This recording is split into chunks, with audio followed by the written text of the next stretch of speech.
السلام علیکم ورحمۃ اللہ وبرکاتہ. بسم اللہ الرحمن الرحیم. الحمد للہ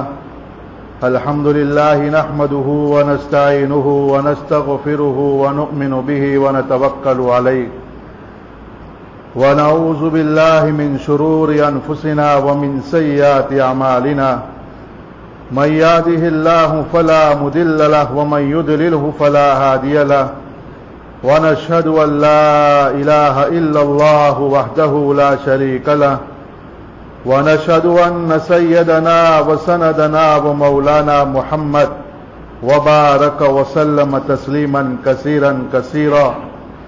أما بعد، أعوذ بالله من الشيطان الرجيم. بسم الله الرحمن الرحيم.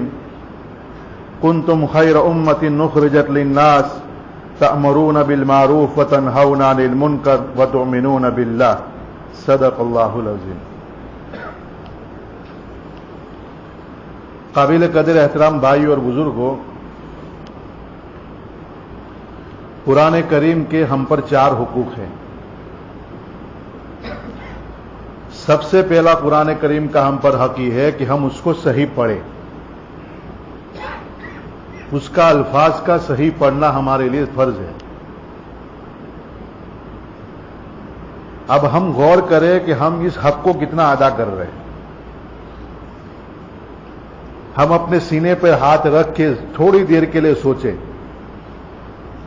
کہ ہم نے 26 تراویح جو پڑھی، آج جو ہم نے تراویح پڑھی ہے، جس رفتار کے ساتھ کہ ہم نے وہ 26 دن پڑھا،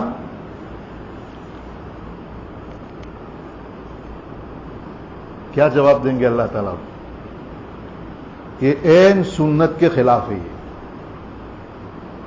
قرآن کریم کو ٹھہر ٹھہر کے پڑھا جاتا ہے. اگر آپ اس طرح نہیں پڑھیں گے تو آپ قرآن کریم کی توہین کر رہے ہیں. اتنا بڑا جرم ہم سے ہوتا ہے. احمد ابن حنبل رحمۃ اللہ علیہ کا ایک شاگرد تھا. ایک رات میں قرآن پڑھتا تھا. کسی نے اطلاع دی کہ حضرت آپ کا یہ شاگرد جو ہے پوری رات میں قرآن ختم کر دیتا ہے. حضرت نے اس کو بلایا، کہا کہ بھائی تو ایک رات میں قرآن ختم کرتا ہے؟ کہ ہاں. کہ بھائی آج تو جب قرآن کو پڑھے میں تیرے وہاں آ تو نہیں سکتا ہو، لیکن تو یہ تصور کرنا کہ میرے پیچھے احمد ابن حنبل کھڑے ہیں. اس نے اسی تصور کے ساتھ کہ میرے شیخ میرے پیچھے کھڑے ہیں، اس تصور کے ساتھ اس نے قرآن کو پڑھا. تو زیادہ نہیں پڑھ سکا، 10 ہی پارے پڑھ سکا. بولا کہ کیا ہوا بھائی؟ کہ حضرت 10 ہی پڑھ پایا. کہا کہ اب آج رات کو جو تو پڑھے گا تو یہ تصور کرنا کہ میرے پیچھے محمد الرسول اللہ صلی اللہ علیہ وسلم کھڑے ہو کر سن رہے. کیفیت نہیں بن پائی اس کی، پڑھ ہی نہیں سکا وہ. میرے عزیز اور میرے بھائیو، یہ توبہ کرنی چاہیے. ہمارا مزاج بہت بگڑ گیا ہے. حرم شریف میں کس طرح پڑھا جاتا ہے؟ کیا فرق پڑے گا 10 سے 15 منٹ، لیکن قرآن کی توہین سے اب بن جائیں گے. آج ہم پر جو اللہ کی طرف سے ذلت، رسوائی، ناکامی اور اللہ کا گرفت ہم پر جو برس رہی ہے، اسی کی وجہ یہی ہے کہ ہم اللہ کے کلام کے ساتھ مذاق کر رہے ہیں. اس لیے میرے بھائیوں، سب سے پہلے نمبر پر اللہ کے کریم نے ہمارے پر یہ حق رکھا ہے کہ قرآن کو صحیح پڑھیں. ہم ٹھہر ٹھہر کے ایک ایک لفظ سمجھ میں آنا چاہیے. پڑھیں گے اس طرح انشاءاللہ. اس کی کوشش کرو، جہاں جتنے صاف اور آہستہ قرآن پڑھا جاتا ہے وہاں جا کے تراویح پڑھو. اللہ کا کلام ہے یہ. اللہ تبارک و تعالیٰ نے سورہ یاسین اور سورہ طٰہٰ کی تلاوت کی فرشتوں کے سامنے. فرشتے جھوم اٹھے، او اللہ کیا کلام ہے عظمتوں والا. اللہ رب العزت نے کہا کہ میرے ایک نبی کی امت آئے گی، ہم اس کو دیں گے. فرشتے نے کہنے لگے خوش نصیب ہے وہ امت جس کو یہ قرآن یہ ایک دیا جائے گا، وہ پڑھیں گے اور وہ اپنے سینوں میں محفوظ کریں گے. خوش نصیب ہے وہ قوم، وہ امت جس کو یہ کلام دیا جائے گا. ایک مخلوق نے گواہی دی بھائی. دوسری مخلوق جنات. جب نبی کریم صلی اللہ علیہ وسلم کو وحی دی گئی تو جنات پہلے آسمانوں تک جاتے تھے. تو اللہ تعالیٰ نے ایک نظام چلا رکھا ہے، بے بارش کے فرشتے، ہواؤں کے فرشتے، پہاڑوں کے فرشتے، نظام اللہ کی طرف سے حکم دیا جاتا تھا، وہاں سے کچھ چھپ کے باتیں سن کے آ کے نجومیوں کو کہتے تھے، پھر لوگ آگاہی کرتے کہ ایسا ہوگا ایسا ہوگا ایسا ہوگا۔ اللہ نے جب قرآن آیا تو دروازہ بند کر، جب کوئی جین اوپر جاتا ٹھاک سے اس کو کوڑا پڑتا تھا۔ کہا کہ یہ کیا ہے یار، زبردست آسمانوں پر پہرا لگا دیا گیا، یہ کیا ہوا ہے، کوئی حادثہ دنیا میں ہوا ہے، اب کہے کون اس سے؟ سنتے سنتے کہیں سے ان کو انفارمیشن مل گئی ہے کہ دنیا میں آخری نبی آ گئے اور ایک کلام دیا گیا، اس کی وجہ سے ہوا ہے۔ اب یہ تلاش میں نکلے، کہاں ملیں گے کہاں ملیں گے؟ ہمارے آقا جناب محمد رسول اللہ صلی اللہ علیہ وسلم جب طائف سے واپس آ رہے تھے، شدید مار پڑی تھی ہمارے نبی کو، وادی نخلا میں فجر کی نماز میں قرآن پڑھ رہے، جناتوں کی جماعت وہاں سے گزر رہی ہے، انہوں نے سن لیا یہ کوئی نیا کلام ہے جو ہم نے آج تک نہیں سنا ہے۔ قرآن میں کہتے ہیں انا سمعنا قرآنا عجبا، ایک عجیب کلام ہے اللہ تعالیٰ کا، اور وہ جناتوں کی جماعت محمد رسول اللہ صلی اللہ علیہ وسلم کے ہاتھ پر ایمان لائی، کہا کہ ہم آپ پر ایمان لاتے، آپ آخری نبی اور ایسا عظیم کلام لے کر آپ آئے۔ دو مخلوق کی گواہی۔ تیسرا، ایک نبی انبیاء علیہ السلام کو بھی کہا گیا تھا کہ یہ کلام ہے جس کو ہم ہمارے نبی محمد صلی اللہ علیہ وسلم کو دیں گے اور ان کی امت اس کلام کو پڑھے گا۔ انبیاء علیہ السلام کا مقام کتنا بلند ہوتا ہے۔ انہوں نے کہا کہ کاش ہم اس امت میں پیدا کیے جاتے تاکہ اس کلام کو ہم پڑھتے، لیکن ہمیں اس کی کوئی قدر نہیں۔ اللہ سے توبہ کرے میرے بھائی، قرآن کریم کو استحضار کے ساتھ جب تم نماز پڑھ رہے ہوتے ہو، تم اللہ سے ہم کلام ہوتے ہو، اپنی مرادیں رکھتے ہیں، اے اللہ ہم تیری ہی عبادت کرتے ہیں، اے اللہ ہم تیری سے مدد طلب کرتے ہیں، اے اللہ تو ہمیں سدی راہ کی ہدایت دے، ہم اللہ سے ہم کلام ہوتے ہیں۔ جب ہم قرآن پڑھتے تو اللہ ہم سے بات کرتا ہے، میرے بندہ یہ کر، میرا بندہ یہ کر، تجارت ایسے کر، تیری زندگی ایسی ہونی چاہیے، لیکن کوئی استحضار نہیں۔ اس لیے میرے بھائیو آج سے عزم مصمم کے جاؤ کہ ہم الفاظ کو بھی صحیح پڑھیں گے۔ اس کے بعد درجہ آتا ہے اس کے معنی کو پڑھنا، سمجھنا کہ میرا اللہ ہم سے کیا کہہ رہا ہے۔ کتنی محرومی کی بات ہے کہ دنیا میں اگر سب سے زیادہ بغیر سمجھے اگر کوئی کتاب پڑھی جا رہی ہے تو قرآن کریم ہے۔ کچھ پتا نہیں کسی کو کہ کیا پڑھا جا رہا ہے، کیا منہ دکھائیں گے ہم اللہ کو اور ہمارے نبی کو؟ کیا تم قرآن سنتے رہے، تمہیں پتا نہیں تھا کہ میرا اللہ ہم سے کیا مخاطب کر رہا ہے؟ کچھ پتا، سن رہے پتہ نہیں امام صاحب کچھ پڑھ رہے، قرآن ہے یار، یہ معمولی بات نہیں ہے۔ معنی کو بھی سمجھنا ہمارے لیے ضروری ہے۔ اور تیسرے نمبر پر آتا ہے کہ اس کے معنی کو سمجھنے کے بعد اس کو اپنی زندگی میں لاؤ۔ یہ ساری آوارگی جو نظر آ رہی ہے، ہمارا سماج غیروں جیسا، ہماری تجارت کافروں جیسی، ہمارا نکاح کافروں جیسا، ہمارا رہن سہن ایک آزادانہ خیال کے ساتھ ہم جی رہے، اس کی وجہ یہ ہے کہ ہم قرآن کو سمجھے ہی نہیں ہے کہ ہمارا اللہ ہم سے کیا کہتا ہے۔ جب سمجھیں گے تو عمل کا شوق پیدا ہوگا نا۔ کب سمجھیں گے بھائی ہم؟ کوئی وقت آئے گا ایسا کہ ہم آج سے شروع کریں گے کہ ہم قرآن کو سمجھے کہ اللہ ہم سے کیا۔ اب تو کتنی آسانی ہو گیا، ایسے سافٹ ویئر نکلے ہیں کہ آپ ایک آیت کو دبائیے، نیچے فوراً پوچھے گا ٹرانسلیٹ نیچے آ جائے گا، آپ کو پتا چلے گا کہ اس آیت کا معنی یہ ہے۔ پھر بھی ہم نہیں پڑھتے۔ میرے بھائیوں، بہت بڑی توہین ہم کو اللہ کی کتاب کے ساتھ کر رہے ہیں۔ اس لیے اس کو کوشش کرو، اپنی مسجد کے امام صاحب سے کہیے کہ کسی نماز کے بعد روزانہ قرآن کریم کی تفسیر ہونی چاہیے۔ یہ اللہ کی طرف سے عذاب ہے ہمارے پر کہ امت قرآن کو نبی کو چھوڑ دیا ہے، پتہ نہیں کیا کیا پڑھ رہے ہیں لوگ۔ اس سے ہمارے مسئلے حل نہیں ہوں گے۔ اللہ نے صاف الفاظ میں قرآن میں کہہ دیا ہے کہ تم قرآن کو مضبوطی سے پکڑو گے تو ہم تمہاری حفاظت کریں گے اور تمہاری ترقی کا ذریعہ ہے۔ وَاعْتَصِمُوا بِحَبْلِ اللَّهِ جَمِيعًا، یہ قرآن کے بارے میں کہا گیا ہے۔ ایک رسی ہوتی ہے، ایک طرف سے ایک آدمی پکڑے، دوسرا ایک طرف سے اللہ کے ہاتھ میں ہے وہ، دوسری طرف سے ہمارے ہاتھ میں۔ جب اللہ کے ہاتھ میں ہمارا ہاتھ آ جائے کوئی ہمارا بگاڑ سکتا ہے بھائی؟ لیکن پکڑا ہی نہیں اور کہتے کہ اللہ ہماری مدد نہیں کرے، کیسے کرے گا؟ تو پکڑ تو صحیح۔ اس لیے میرے بھائیو، جہاں جہاں سے مسجد سے آئے ہیں اپنے امام سے کہیے 15 منٹ 20 منٹ قرآن کا آسان سا ترجمہ، کس سے کہانی نہیں. بعض جگہ پر جانا ہوتا تھا تو لوگ تفسیر اس طرح کرتے ہیں جیسا کہ کوئی قصہ کہانی ہو رہی ہے. یوسف علیہ السلام کا واقعہ اس طرح بیان کرتا کہ عشق کی کہانی. اے اللہ کے بندے کیا کر رہے ہو یار آپ؟ ایک جگہ کہنا پڑا مولانا صاحب قرآن کی تفسیر کر رہے آپ، نبی کی بات کہہ رہے، توہین ہو رہی ہے. کیا انداز ہے آپ کا؟ یہ کیا اس طرح نام لیا جاتا ہے نبی اور زلیخا کا؟ اس لیے قرآن کریم کی آیت پڑھی جائے، سادہ سا اس کا ترجمہ اور اس کی تشریح کہ بھئی یہ آیت کب اتری اور کیا مقصد تھا اور کیوں اتاری گئی تھی اور ہم سے اس سے کیا سبق لینا چاہیے. سمپل سی بات. تو الفاظ کا صحیح پڑھنا، اس کا ترجمے کو پڑھنا اور اس کو اپنی عملی زندگی میں لانا. اور چوتھا حق ہے کہ اس کو اپنی عملی زندگی میں لانے کے بعد اس قرآن کی دعوت کو انسانیت تک پہنچانا. لیکن ابتدا سے کچھ شروع نہیں کیا تھا، کیا کہ ہم لوگوں کو پہنچائیں گے. اس لیے قرآن کریم کے بارے میں لوگ کیسی کیسی باتیں کہتے ہیں. وہ ڈینک مارک کا آدمی کہتا تھا کہ محمد صلی اللہ علیہ وسلم جھوٹا آدمی ہے، تو آیا ہی نہیں تھا. ایسا بھی کہتا تھا، کہتا جھوٹا آدمی ہے.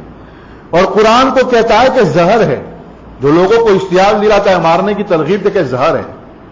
لیکن اللہ تعالیٰ نے اس کو ہدایت دی. ابھی اس نے قرآن پڑھنا شروع کیا کہ آخر قرآن ہے کیا یار؟ کیوں دنیا میں لوگ مخالفت کرے قرآن کی؟ ٹونی بلیئر جب آخری شپتھ لے رہا، یعنی اس کی دور ختم ہو رہا تھا، گورڈن براؤن آ رہا تھا،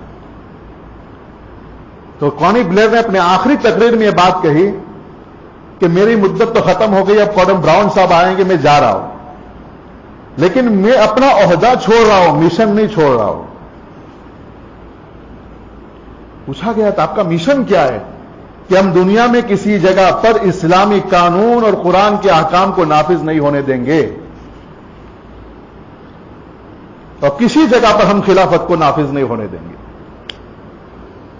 یہ بات بش بھی کہتا تھا کہ جو بھی ملک اپنے ملکوں میں قرآن کے احکام کو نافذ کرنے کی کوشش کرے گا، ہم اس کا انجام عراق اور افغانستان کی طرح کر دیں گے. اور جن ملکوں میں مسلمان اقلیت میں ہے، رولنگ میں نہیں ہے، ان کے وہاں ان کی حکومت پر ایسا بوجھ ڈالیں گے ہم کہ تم اپنے ملکوں میں ایسے قانون بناؤ کہ مسلمانوں کا سانس لینا مشکل ہو جائے. ہم اقلیت میں نہیں، آ رہے ہیں قانون دھیرے دھیرے ہمارے وہاں. یہ ان لوگوں نے کہا. اب یہ بڑے بڑے لوگ، سپر طاقت، نیوکلیر پاورز، مسلمان کے پاس کچھ نہیں، نہ نیوکلیر پاور ہے، نہ دنیا میں ہماری کوئی سنتا ہے، نہ ہماری کوئی حیثیت رہ گئی ہے. تو دنیا میں بہت سے لوگ سوچتے ہیں کہ یار آخر مسلمانوں کے پاس ایسا کیا ہے کہ ایسی بڑی بڑی طاقتیں ڈر رہی ہے. تو کہا کہ وہ دو نام بہت لیتے ہیں، قرآن اور محمد رسول اللہ صلی اللہ علیہ وسلم. اس کو پڑھنا شروع کرتے ہیں، وہ ایمان کی طرف آ جاتے ہیں. ارے یہ تو وہ طاقت ہے کہ زمین اور آسمان اس کے مقابلے پر آ جائے تو کوئی حیثیت نہیں ہے. لیکن میرے بھائی ہمیں اس کی کوئی قدر نہیں. ہم اس کو تعویذ و گنڈے کی کتاب سمجھتے ہیں. مولانا صاحب میرے بچے کو نظر لگے کچھ پھونک مار دو، یہ تعویذ گنڈے کی کتاب ہے. یہ ہدایت کی کتاب ہے. اپنی زندگی میں لاؤ اور اس کی دعوت دو انسانیت کو. عمل کے اعتبار سے کوئی مستثنا نہیں ہے. جب ہم بات کرتے ہیں کہ بھئی ہماری زندگی میں، ہماری سماج میں، ہماری تجارت میں، ہمارے ملکوں کے اندر قرآن کی قانون نافذ ہونا چاہیے، تو لوگ شور مچا رہے دنیا میں کہ یار مذہب کی لگام مت ڈالو، اس میں جبر ہے، لوگوں کی مرضی پر عمل نہیں ہوتا ہے، یہ تشدد ہوتا ہے، یہ صحیح بات نہیں ہے. یہ لوگ بات کیوں کہتے کہ عیسائیوں نے یہ دور دیکھا ہے، ان کے وہاں مذہب کے نام پر بہت ظلم ہوا ہے، تو یہ بھی یہ سوچتا ہے کہ جب اسلام نافذ ہوگا، قرآن کے احکام نافذ ہوں گے تو یہ بھی ظلم کریں گے. حالانکہ ایسا نہیں ہے. ان کے وہاں پوپ جو ہوتا ہے وہ آخری اتھارٹی ہوتا ہے، جو کہہ دے وہ آخری بات ہے، یعنی وہ اللہ کا نمائندہ ہے. یعنی اس نے ابھی جیسا کہ ہم جنس پرستی کا قانون پاس ہو رہا تھا، امریکہ میں بھی ہوا، بہت سے ملکوں میں ہوا، تو انہوں نے فتویٰ پوچھا چرچ سے کہ آپ کیا کہتے ہو. پہلے تو وہ ٹالتے رہے، پھر کہا کہ ٹھیک ہے لوگ جاتے ہیں تو ہم نہیں چاہتے کہ سوسائٹی پر لگام دے، ٹھیک ہے پاس کر دو.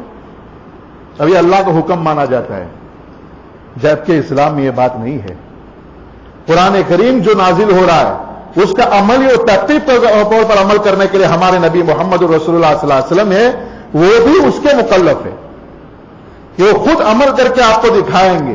اس لیے ہمارے نبی جی کہتے ہیں کہ قرآن میرے لیے بھی ہے. ایسا نہیں کہ میں عمل نہیں کروں گا تم عمل کرو، جیسا پوپ کہتے ہیں. اس لیے وہ ہماری مخالفت کرتے ہیں.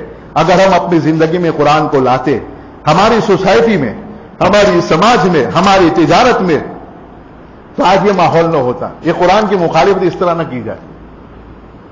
دیکھیں میرے عزیز، یہ آخری دور ہے. یہ مذہب کی جنگ شروع ہو چکی ہے. دنیا میں 2 ملک ایسے ہیں جو مذہب کے نام پر بنے ہیں. ایک اسرائیل، کہا کہ یہودی اسٹیٹ ہے، یا رہنے والوں کو یہودیوں کو فالو کرنا ہوگا، کسی کو کچھ نہیں چلے گی، اور ان کے تمام قانون جو ہے اسی کے مطابق ہے. دوسرا پاکستان، لیکن وہ اسلام نہیں آ سکا، اس لیے اللہ کا عذاب ان پر ہے کہ مسجدوں میں دھماکے ہو رہے ہیں. کیسے عذاب ہے اللہ کی طرف. تم نے اسلام کا نام لے کر یہ کیا تھا اور تم نے اسلام کو نافذ نہیں کیا اور عملی رول دنیا کے سامنے پیش نہیں کیا، تو اللہ کا عذاب نہیں کا تو اور کیا ہوگا. اور تیسرا اسٹیٹ اب وجود میں آ رہا ہے، آپ کے ذہن میں ہے؟ دنیا میں ایک اور ملک بن رہا ہے مذہب کے نام پر، کچھ پتا نہیں ہے، کیونکہ مغل ہے نا ہم تو لوگ، شہزادوں کی ملکوں کے لیے اولاد ہے. یہ آپ کا ملک ہندوستان ہندوس راج بننے والا ہے، مذہب کے نام پر بنا ہے. بس چند مہینوں کے بعد وہ اعلان کر دیں کہ یہ ہندو اسٹیٹ ہے، یہاں پر رہنے والے لوگوں کو ہمارا فالو کرنا ہوگا. غیر اعلانیہ طور پر یہ بن چکا ہے. سیکولر اور جمہوری ملک میں تم پولیس اسٹیشن میں مورتی نہیں رکھ سکتے ہو، ریلوے اسٹیشن پر نہیں رکھ سکتے آپ، عدالت میں نہیں رکھ سکتے آپ. لیکن اب ہے کہ نہیں ہے؟ ہے کہ نہیں ہے؟ یہ کیا ہے؟ بس لیگلی پروسیس کرنے میں ان کے کوئی رکاوٹ اب باقی نہیں ہے. وہ اعلان کرنے کے لیے ان کو جو 4 چیزیں چاہیے اس میں 3 ہے، ایک ہی نہیں ہے. لوک سبھا میں ان کو اکثریت چاہیے، ہے کہ نہیں ہے؟ آئین بدلنے کے لیے راشٹرپتی کی دستخط، ان کا پٹھو ہے وہ. 16 اسٹیٹ میں ان کی حکومت چاہیے، 19 اسٹیٹ میں ان کی حکومت ہے. راجیہ سبھا میں ان کی اکثریت چاہیے، کہتے کہ 2020 میں ہم کر دیں گے. پھر آئین کو بدل دیں گے اور ڈکلیئر کر دیں گے ہندو راشٹر ہے، مسلمانوں تمہیں یہاں رہنا ہوگا، ہمیں آپ کو ہمارے کلچر میں ضم ہونا پڑے گا. سدرشن کے پاس مسلمانوں کی ایک جماعت گئی تھی 92 میں کہ یار یہ کیا ہو رہا ہے، آپ اپنے کارکنوں کو سمجھائیے، ہم ایک مل جل کر رہے، یہ کیا ہو رہا ہے، کیا ہم ایک مل جل کر نہیں رہ سکتے؟ تو سدرشن نے کہا کہ رہ سکتے، کیوں نہیں رہ سکتے، لیکن ایک کام کر لو آپ لوگ کہ کیا کہ آپ لوگ جو یہ کہتے ہو کہ اسلام ہی حق مذہب ہے، ہی کی جگہ بھی کر دو، اسلام بھی حق ہے. سمجھے بات؟ نہیں سمجھ میں آپ کو؟ ہم کیا کہتے ہیں، زوئے زمین پر اسلام کے علاوہ حق کوئی مذہب نہیں ہے.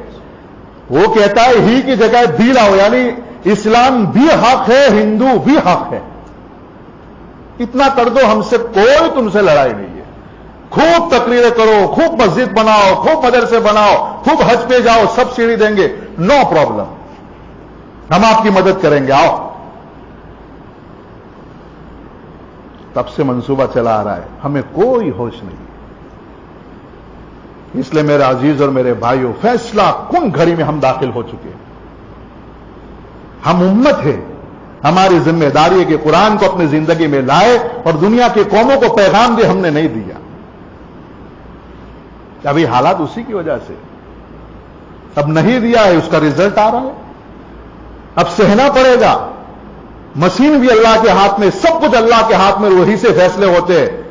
اللہ چاہتا تو مشین میں گڑبڑی نہ ہوتی، لیکن ہو گئی کیونکہ ہم نے اللہ کے ساتھ غداری کی ہے، اللہ کے ساتھ بے وفائی کی. وہ آ گئے، پوری طاقت اور قوت کے ساتھ آئے، ہم بلکتے رہ گئے. کیا ہوگا میرے عزیزو؟ جب کوئی قوم، کوئی تنظیم ہوتی ہے، اس کا ایک ممبر ہوتا ہے، وہ خالی ممبرشپ کے لیے میٹنگ ہو، اس دن آئے اور اتنا سارا کھائے اور پھر چلا جائے، کام نہ کرے، تو کوئی تنظیم والا اس کو ممبرشپ رکھے گا؟ ارے یار کھاوترا کہاں سے آئے گا، بھگاؤ یہاں سے اس کو. کرتا تو کچھ ہے نا، کھانے آ جاتا ہے. ہم محمد الرسول اللہ صلی اللہ علیہ وسلم کے امتی کے ممبر ہیں. ہماری ذمہ داری ہے کہ اللہ کے دین کی دعوت انسانیت کو دے. اگر ہم دعوت نہیں دے رہے ہیں تو محمد الرسول اللہ صلی اللہ علیہ وسلم کے امتی نہیں ہے ہم. اور یہ وقت آ گیا ہے کہ اللہ تعالیٰ قوموں کو بدل رہا ہے. بدلے زبردست دنیا میں اتھل پاتل ہونے والی ہے.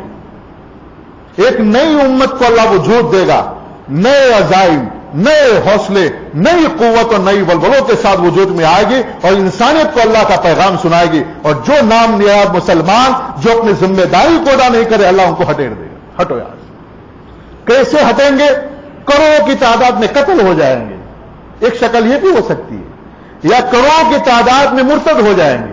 یہ دو شکلوں میں سے کوئی بھی ایک شکل ہوگی. اور ایک اللہ تعالیٰ نئی قوم، اللہ والے کہہ رہے کہ وہ قوم تیار ہے، ابھرنے ہی والی ہے. اللہ سے دعا ہے کہ اللہ اس قوم کے ساتھ ہمیں بھی شامل کر دینا کہ ہم بھی انسانیت کو پیغام سنانے والے بن جائیں. یہ ہونے والا ہے، بہت جلد یہ ہونے والا ہے دنیا میں. آپ دیکھیں گے، کیونکہ ہم نے اپنا منصب ادا نہیں کیا ہے. ہم نے محمد رسول اللہ صلی اللہ علیہ وسلم کی امتی ہونے کا حق ادا نہیں کیا ہے. اس لیے اللہ کی طرف سے ہمارے پر عذاب آئے گا اور ہمارے نتیجے میں اللہ تعالیٰ دوسری قوم کو لے آئے گا. ہلاکو خان کا نام آپ نے سنا ہے؟ تاتاری کا. جب وہ بغداد میں داخل ہو رہا تھا، تمام دنیا کی اسلامی قوتوں کو اس نے گرا کر رکھ دیا تھا تاتاریوں نے. ابو لیث لکھتے ہیں، جو ان کی تاریخ لکھتے ہیں، انہوں نے چشم دید واقعات جو دیکھے تھے تاتاریوں نے مسلمانوں پر جو ظلم کیا تھا، خون کے آنسو روکتے اور کہتے کہ کاش کہ میری ماں مجھے جنم نہ دیتی، مجھے یہ حالات نہ دیکھنے پڑتے جو اس امت کے ساتھ ہوا ہے. 20 لاکھ مسلمان بغداد میں، یہاں تک کہ محدثوں نے لکھا ہے کہ اتنا قتل ہوا تھا بغداد میں اور اس کے قرب جوار میں کہ ان لاشوں کی سڑان کی بدبو دمشق تک آتی تھی. جب وہ بغداد میں انٹری کر رہا تھا، اس نے کیا کہا تھا پتا ہے؟ اے مسلمانوں، میں آیا نہیں ہوں، میں بھیجا گیا ہوں. تمہارے نبی محمد رسول اللہ صلی اللہ علیہ وسلم نے کہا تھا کہ جب تم ذمہ داری کو ادا نہیں کرو گے اور قرآن کا پیغام انسانوں کو نہیں پہنچاؤ گے، تمہارے پر ایک ظالم کو اللہ مسلط کرے گا. نہ تمہارے بڑوں پر رحم کرے گا، نہ تمہارے چھوٹوں پر رحم کرے گا. میں آیا ہوں تمہاری طرف، اللہ کا عذاب بن کر آیا ہوں. یہ ہمارا ملک کا قانون وہی انداز سے آیا ہے. مسلمانوں خبردار ہو جاؤ، بھائیو بہنوں، للکارتا ہوا آیا ہے پوری طاقت کے ساتھ. آؤ آپ میرے مقابلے میں. پھر کیا ہوگا؟ دیکھیے، اللہ کے فیصلے نرالے ہوتے ہیں. اسی قوم کے ذریعے مسلمانوں کو اللہ نے پٹوایا، ساری سلطنتیں گرا دی. اللہ تبارک و تعالیٰ نے اسی ہلاکو خان کے پوتے کو ہدایت سے نوازا اور اسی قوم نے دوبارہ مسجدیں بھی بنائی، مدرسے بھی بنائے، بڑے بڑے محدثین اور فقہا بھی پیدا ہوئے جو آپ کے ملک میں جامع مسجد اور لال قلعہ جو ہے شاہجہاں، یہ اسی کی اولاد تھی. یہ اللہ کی قدرت ہے، ہم کچھ نہیں بگاڑ سکیں گے. اس لیے سنبھل جاؤ میرے بھائیو. ہمیں عمل بھی کرنا ہے اور اس عمل کے ساتھ اس کی دعوت کو انسانیت تک پہنچانا ہے. اس سے کوئی مستثنا نہیں ہے. محمد الرسول اللہ صلی اللہ علیہ وسلم بھی اس پر عمل کرتے تھے. ایک مرتبہ نبی کریم صلی اللہ علیہ وسلم نے اپنی بیوی کے خاطر یہ کہہ دیا کہ میں شہد نہیں کھاؤں گا. یعنی ایک ماں کے آواز سے شہد آیا تھا اور اس ماں کی خوشی کی خاطر انہوں نے بول دیا اس طرح. فوراً قرآن اتر رہا ہے، اے ہمارے نبی جی، آپ کے اختیار میں نہیں ہے کہ آپ کسی چیز کو حلال و حرام کر دیں. آپ تو میسنجر ہیں، میں جو حکم دے رہا ہوں اس کو دوسروں آگے تک پاس کر دیجیے. آپ